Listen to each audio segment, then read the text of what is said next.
Hello, everybody. I'm Pasha Marlowe, and this is the Let Pleasure Be the Measure podcast. Welcome to 2022. This is my first episode of the year, and I'm starting to shift a little bit the podcast. It's still called Let Pleasure Be the Measure, but as anyone listening knows, the traditional ways that we've accessed our pleasure has changed, and some of our numbing techniques have changed, and some of our ways to find joy have changed since the pandemic. So I wanted to bring on an expert who could speak to us in a philosophical and intelligent and realistic way of how to navigate life, in particular during these times. So today I bring you Michael Vukelic, who is an author and a speaker and a success coach. His book is titled Let Go of the Shit Show. So I might say right off the bat that I myself have been known to say that right now feels like a shit show, and some of you out there might feel the same. So I'd love to know how to let go of that. But first, welcome, Michael. Well, thank you, Pasha. I'm very, very happy to be here, and thank you for this great opportunity. Yeah, I look forward to sharing as much wisdom as I can. So yes, give us all the wisdom you know and have learned in the next 20 minutes.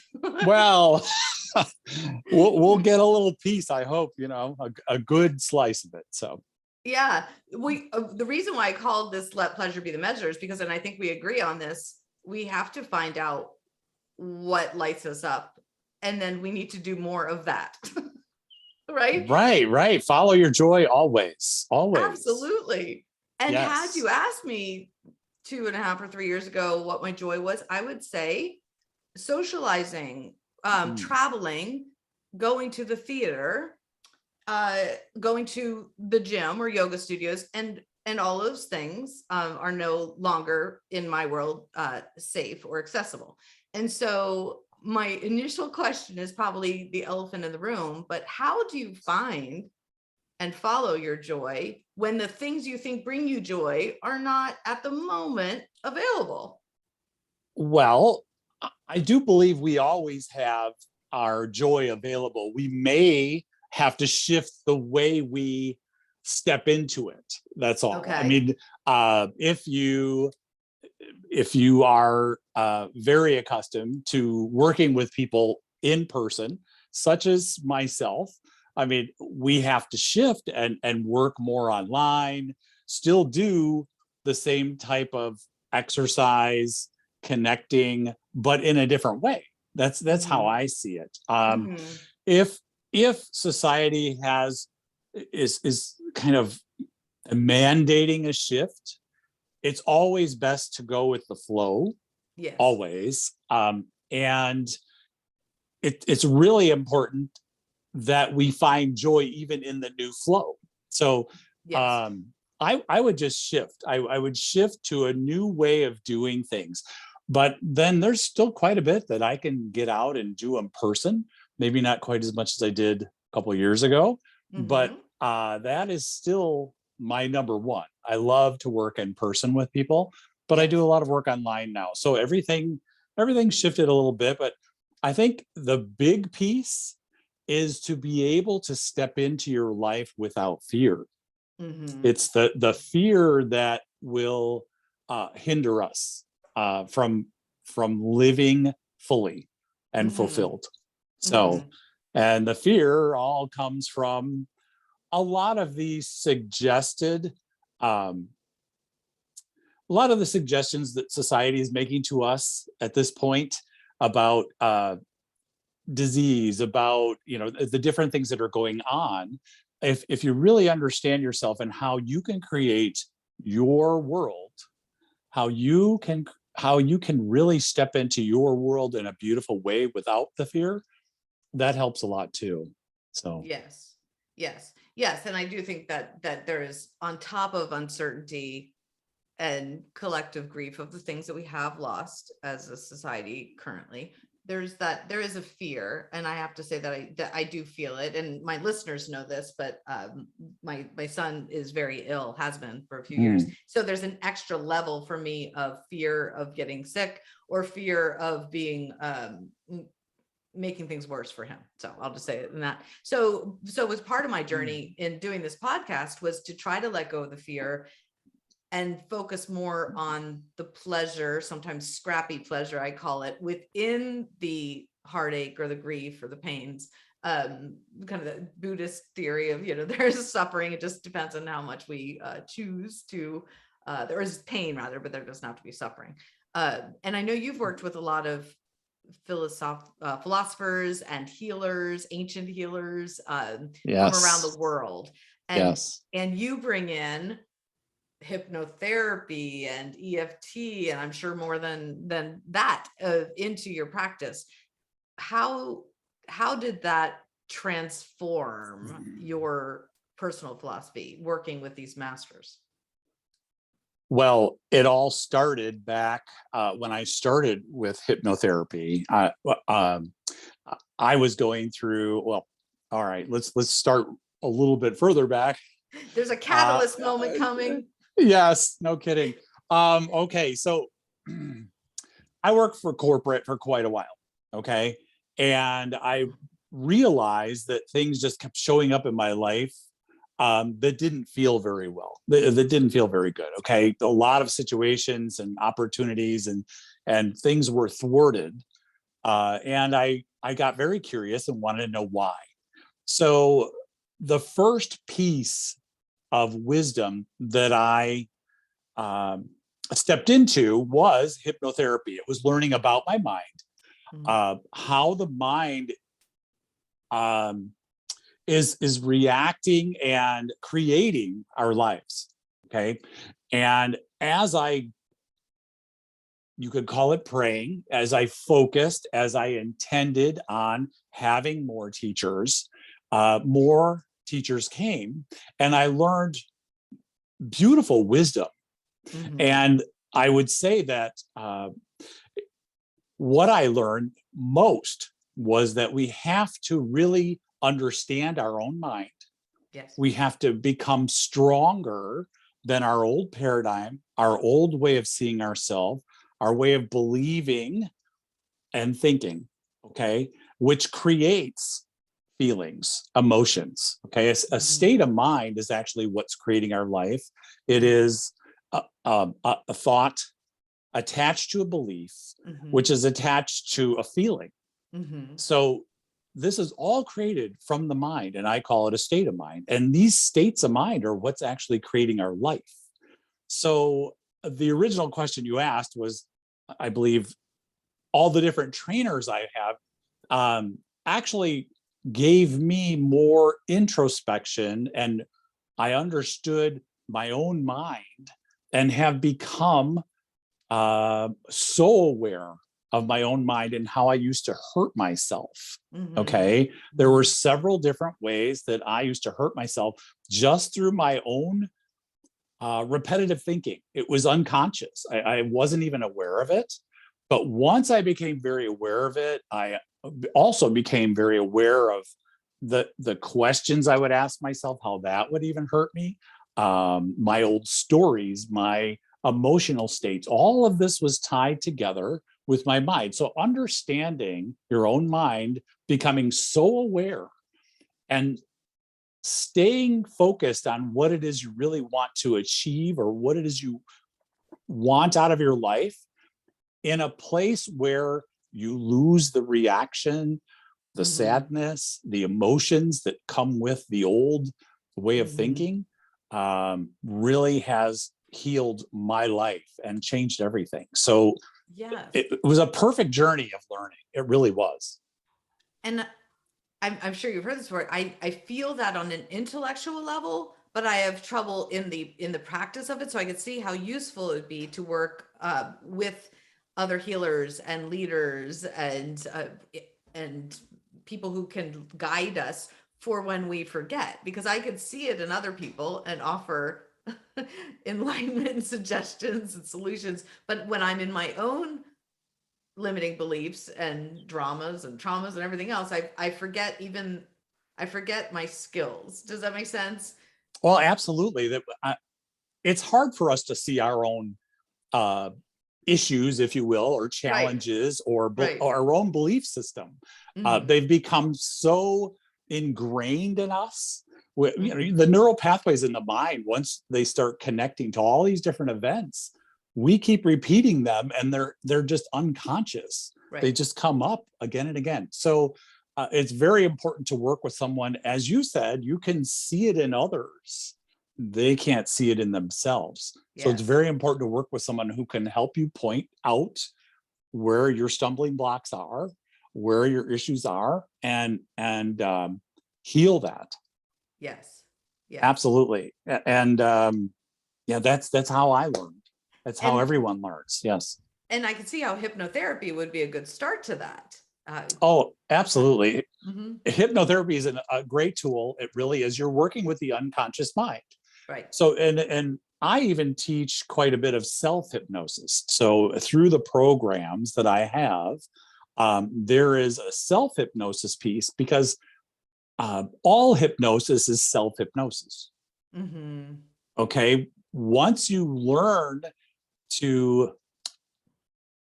shift your own thinking and connect with your own unconscious, and we can do this through meditation, we can do it through just relaxing, or just quieting the mind. Many times the conscious mind creates so much havoc and so many thoughts that it overwhelms that peace, Hmm. that would really heal us. I mean, once we can really get back to a place of peace and start bringing in new ways of thinking, new ways of seeing ourselves, we can shift quite a bit. And the unconscious mind is so amazingly powerful. I learned this quite a while ago, but it is our connection to, you can call it divine mind, you can call it infinite intelligence, you can call it the universe. But Yes. once you start using the unconscious mind more often, it Hmm. helps you shift your entire experience, because you're connecting to something so much. You're always connected to the universe, to, you can call it divine mind or God, or however, whatever word you like to use, but you're always connected. So once Yes. you start integrating that wisdom and finding that peace, the unconscious mind starts to go along, and Hmm. it smooths things out. So if Hmm. that makes sense, I hope that makes sense. It does, and I'm seeing it right now on almost a journey to that place, or a spectrum almost, where at one end might be uh, hypnosis or meditation or psychedelics or any of these other forms of tapping into our unconscious mind, and then there's, where do we start? And for some people, even meditation is hard to access, uh, Mhm.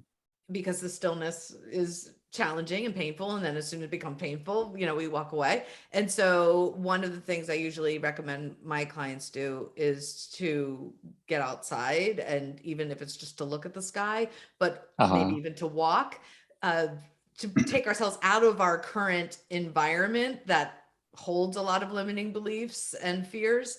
And so I'm just wondering where you, as a coach, kind of start, and what and end, if there is an ending, probably never, but what is the trajectory of this unconscious mind work? Well, you did say getting outside is something you do on a regular basis, and that does that actually calm you? It should. It It does, it should, calms because me, and it okay. literally tap all of a sudden ideas and words, songs and sounds that I cannot access in my own home come to me in such a at such a speed. I feel like I should bring a recorder on me with my short 5-minute dog walk. So It's yeah. so what do you think is happening right there, Pasha? You tell me. What do you think is happening when you get out there? What do you think's happening in the mind there, where you can start accessing all this information? Yeah, it feels, I'm not sure what is happening, honestly, but it feels like I'm able to expand, that there's nothing in my vision that distracts nor blocks me from going into the unknown, being curious of, and every day it's different. Even if I'm taking the same walk, the light is different, or the earth looks different, or I see a different person or a different dog or a different tree than I had before. And so it's newness that leads to my curiosity and expansiveness. Well, right. Okay. There's a couple things that happen there. Of course, you're slowing down the conscious thinking mind, and you're tuning in to the woods, the forest, the nature. Mm-hmm. And when you're in the forest, actually the forest has a frequency of theta, which is very similar to a nice quiet mind, to the beginning of a hypnosis state. Okay, we can enter hypnosis anytime, and I use this as a great tool, but there's so many other things I do. But yes, the hypnosis is a great tool, but you're actually accessing the unconscious mind when you're driving for long periods in the car, and you're driving down the road and you kind of zone out and forget, oh wait, there's my exit. You kind of zone the mind out. Okay, the people who put the signs up on the roadway know exactly, they're accessing the unconscious. TV is slowing the mind down so that you're in tune with what's happening. It's all about slowing the conscious thinking mind down. And when you're in your environment that lately, I mean, the last couple of years, we've been stuck in the same environment for, days and days, weeks and months, correct? Mm-hmm. So we see all the same stimulus each day, and it gets us thinking and overthinking some of the things that are always in our life. Okay. So when you can get outside, you can calm the mind, you can walk in the forest, that's a form of a very light form of self-hypnosis. You're actually stepping into your unconscious, allowing the unconscious to come forward, and you're connecting with divine intelligence as you calm your conscious thinking mind.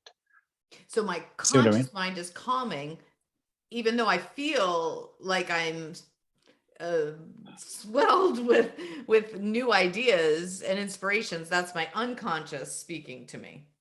Yes, you're connecting to wisdom, divine wisdom. As you slow, the conscious thinking mind is like 10% of the mind. And it does all the analyzing, the planning, it's always looking for what needs to be done next. Okay. And the unconscious mind is almost 90% of the mind. And that's what that part of the mind actually holds all of our wisdom. And I'm not sure if your audience believes in past lives or not, but some of the trainings I've had actually made a lot of sense out of all the questions I've had. Okay, why do little kids come into the world and they have a disease, or they're ill and they're so young and they seeming so innocent? Well, what I hear over and over, what I've been trained to realize, is the unconscious mind is what carries on life after life. So we have this huge computer bank in our head that's the unconscious mind, that we take what we believe, we bring with us into each lifetime. So when the mind believes something or attaches to something, and something you believe you didn't finish, something that still needs to be done, something you may have done that's not right, if you still have states of mind about it, you will incarnate into another life and bring all that with you. And so you're starting all over again. And this is why even at a young age, you can have quite a bit of issues. Yes. Okay, quite a bit of challenges, quite a few challenges. So yes, but it is when you access, when you walk through the woods, or when you sit down and meditate and just close your eyes, what you're actually doing is slowing the mind down, the conscious thinking mind. So then the unconscious comes forward, and you can connect beautifully to all kinds of wisdom in many different ways. Okay. As you slow the conscious thinking mind down. Okay. Beautiful. I want to circle back to the past lives thing because this intrigues me Yes. so much. Because my son came into the world ill and anxious about things that he hadn't even ever seen or experienced before. Most recently, and when I was growing up, I grew up in the Baltimore, DC area where there are a lot of metro trains, we call them. Right. And Okay. I had a unnecessary, I don't even know why it was such a fear that the metro stations were terrifying, not because of the trains, but because of potential monsters in the tunnels. And I grew up with this repetitive nightmare as a young child. I never spoke of it. I never said anything to anybody about it, including my parents or my journal itself. And about 2 weeks ago, Jamie saw his first metro station, the T in Boston, and he was paralyzed with fear and panic. And Wow. I asked him what he was thinking could happen, and he described to me something I had thought in my head and terrified me 45 years ago, that we share the same nightmare. And then on top of that, coming back to his, we've been told by shamans that he's a shaman and that his past life he was a healer, and that he carried this illness with him from one, or at least wisdom about the illnesses, from one life to another, so that he could in his lifetime here in this human suit help to heal others. He's still too young and feeling ill to do that work, but he believes that is true. Well, I've seen this time and time and time again, and I hope that he can find the wisdom to move beyond what's actually causing his dis-ease. Okay. Right. And many times I've seen moms and either daughters or sons, they carry a lot of the same wisdom. Families tend to stick together, but you may have had something happen in a past life where he was a part of your life, or it could be when you were carrying him, you had these thoughts and something really petrified you, and they take that on. Okay. They feel you. Yeah. And they still will throughout their life. But once you can pinpoint and really make some sense out of what was happening, it really helps. It helps a lot. You can really heal that. Okay. Have you ever seen or participated in a ceremony of cutting the cord energetically between a parent and a child? And as a matter of fact, we can all cut cords. We can all, we all have the ability to do a lot of things. We're not aware of it. Okay. But you can consider or an event, a person, an experience, and picture that experience and connect with that experience. And just by sweeping your hand from like knee height up, cutting the cords, I'm cutting the cord to XYZ, you have to feel this. Or you could do it from the back too. I mean, it's a little bit harder, but yes, we're able to cut our own cords too. And once you can move people from your heart out, I mean, it depends on what it is you're trying to do, of course, what the end result is. But yes, we have the power to do that for ourselves too. Of course, when you have someone who really believes they can do it, that helps. And that's really what it's all about. It's about the beliefs, the belief that's attached to it, and whether or not you can do that on your own. Okay. You see what I mean? I do. It's interesting that we all have the power to do that. We're all connected. Right. All connected. I mean, it's amazing. The more I had learned about this, I mean, we're so connected. So you have the power to do that for yourself once you believe it, once you truly believe it. Okay. It's so interesting. And this again is another reason to work with a spiritual leader or guide or guru, whatever you want to call it, because I forgot that I knew this until we were talking. Okay. You know what I Well, mean? I'm glad you remember. And that's what life is about, really. Yes. We're all asleep until we really start to remember, oh, wait a minute. I mean, when we're consciously thinking and planning and analyzing and going through our day, we're asleep. Mm-hmm. Mm-hmm. When we really settle down and connect with all that is, because that's available to us, I talk about that in the book. Mm-hmm. And I use my online programs to talk about that. I usually put a good spiritual piece in each one of my online programs so that you start shifting the mind. And that is so important. The Mm-hmm. mind is what's creating our life. Okay. Mm-hmm. And it blocks the heart. It blocks the beautiful energy that's always there. Okay. So okay, what was I saying? I get so excited about this stuff because it's changed my life drastically. Yes, I can feel Drastically. your passion. I'm going to make an assumption that you do not fear death. Is that true? No, no, no. It's not death. Who we really are is this beautiful soul, and we chose this experience and our major experiences in life. There'll be all kinds of experiences around our major experiences, but we choose the major experiences, what it is we really want to take in through a lifetime. We chose the physical. Mm-hmm.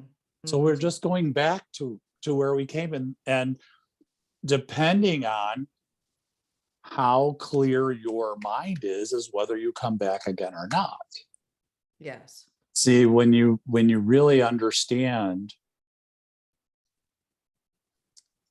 when you can remove, let's just put it this way, when you can remove the states of mind that keep you on the karmic wheel, keep you engaging in the karmic wheel, okay, the karmic life cycle, okay, when you can remove those states of mind, you'll have the choice. You will have evolved to a place where you have the choice of whether you're coming back to life or whether you'll help so many more from the spiritual realm. See the beauty in that? It's yes, I do. Yes, it's Yeah, beautiful and empowering and humbling all at the same time. absolutely. I mean, that's part of the wisdom. I mean, life is actually working perfectly for every one of us.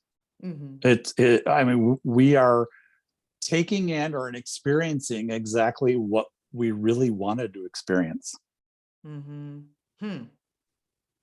Which is another big piece. It's tough to grasp some of that. I understand. Yeah. I mean, I could swear the things I was experiencing, I don't want to experience this, but once I understood it, moved beyond it, shifted my energy, my thoughts, my state of mind around it, my belief system, my life became beautiful. I mean, it just shifted to a beautiful place. And I understand life much more than I did when I was younger.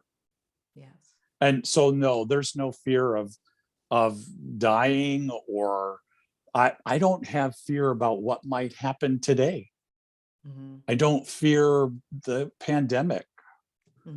I mean, I try to help people who do. Yes. Yes. Okay, because I actually caught the virus. I was tested, yes, had the virus. It wasn't a big thing, but then I don't have that tremendous fear around it. That weakens you. Do you see it? So Yes. there's many things here. When you're really stressed, when you're fearful, when it weakens your ability to stay healthy. Yes.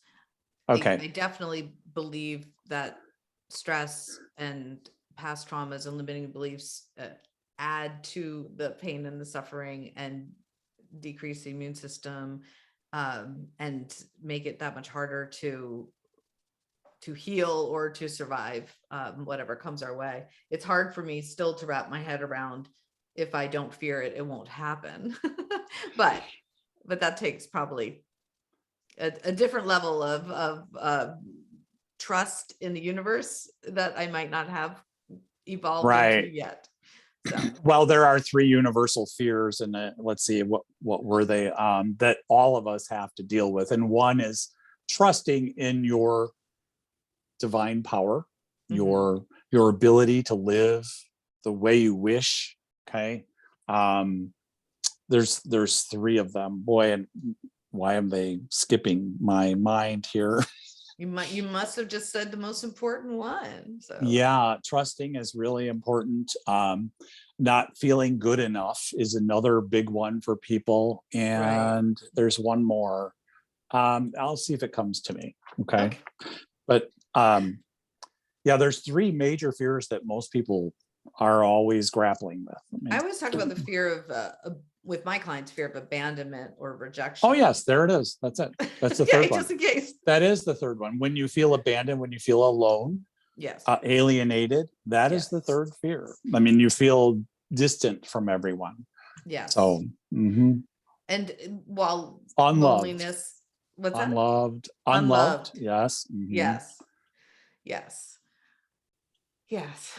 All right. Well, those are the three major fears. Yes. Three and I'm sure there's many universal more. fears. Yes, there's many more. But so, Pasha, the big piece that I learned is how to understand and become stronger than your own mind. How to, when your mind starts going down an old path, an old way of thinking, as soon as it does, shift. Now you say Shift. Can you give us a tangible thing that we could say to ourselves or see an image to remind us that we can shift when we catch ourselves? Yes, that's just really it. Being aware. Okay. Being aware of your old way of thinking, your old story, your old go-to. It's ingrained in us. Okay.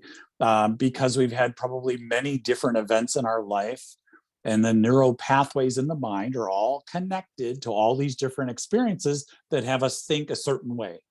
And as the mind thinks a certain way, of course, we have this feeling. We have a belief and a feeling connected to that. Well, there are neuropeptides that are produced by the hypothalamus and flow through your bloodstream for every time you access that feeling. So over time, we're becoming addicted to feeling a certain way. So as you feel this way, as you think this way and feel this way again, over time, we become more and more addicted to it, because those neuropeptides and neurohormones that are produced by the mind when you have those thoughts and feelings, they dock on every cell in your body. So this is how we start creating disease, and we can bring that into another lifetime. Sure. Okay. So the mind is amazing. It really is. Once you really, do you want something really quick that I could teach you? I would say every single experience you have, your mind tries to judge whether it's good or bad. From a higher spiritual realm, they're all beautiful experiences. And they're all to expand love. They're all to expand your wisdom, to expand your awareness, okay? To expand your soul. So everything you experience there, if you look at it from a divine perspective, there is not a good and bad. It's there. Once you can appreciate every experience, you have to become aware of it and really appreciate it. And some of the things that I had in my past, I mean, and many people do, it's hard to appreciate them. Once you understand the wisdom behind it, it becomes easier to appreciate. And that's what breaks the chain. When we can really appreciate it. So if you're looking to really start breaking those chains of thoughts and experiences that keep coming, that's the way to do it. Neither good turn to appreciation. Yes, for even the things that you consider, or your mind, I call it the egoic mind. It's what creates our identity, you could put it that way, what we think of ourselves, what we believe about the world. Okay, once we really appreciate what we're going through, we start to break down the ability for that to come back into our life. You see what I'm saying? We're no longer resisting it, pushing it away. Yes. Okay. Yes. I'm sure I'll look back and I'll listen back on this and think of other things, but the way I'm making sense of it at the moment is what I feared most and what stood in my way most of speaking my truth, being authentic, or being visible enough to do something like a podcast was the fear of something happening to my youngest child, such as illness. So go figure that I would be handed my deepest fear, so that I would have to challenge my beliefs and my feelings about what it would look like to parent an ill child. And so even though I have not at all evolved to the extent that you're talking about tapping into the unconscious mind, this podcast alone was the beginning of my challenging those beliefs. Good. I like to hear that. I'm just a newbie, just a little baby in this, but I'm willing to learn, and I'm so glad that you speak to all this in a way that makes sense to newbie ears. And I hope that the people listening have a moment of clarity, an aha moment. Yes. Maybe even more than one moment. But if they want to reach out to you, Michael, and work with you personally, or read your book, or take your course, how would they find you?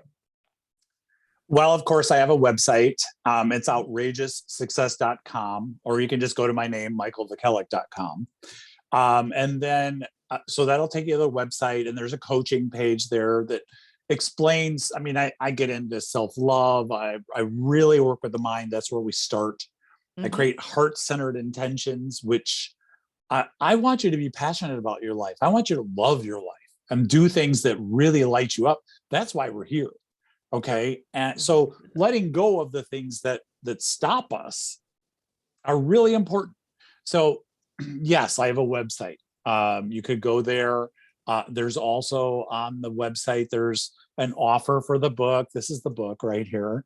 And I mark some pages about forgiveness and divine perfection and all kinds of things in here that I'd love to talk about another time possibly, but there's the book. And then I also do online programs. And if you, they're all built out, and I think I'll just give you the link for those. Sure, if I'll that's put them cool. in the show notes. Yeah. Okay, good. Yeah, because most everybody will be listening. A few people watch because that's their learning style, but most everyone out there listening will know that all of everything that's been said is recorded, and also I will write a summary of it and put in the show notes all of your links. So yeah, hopefully we'll make it easy for everybody to find. Great, absolutely. And of course, they could always email me, mike@outrageoussuccess.com, if they have questions about any of this work. I'm very, very happy to help out.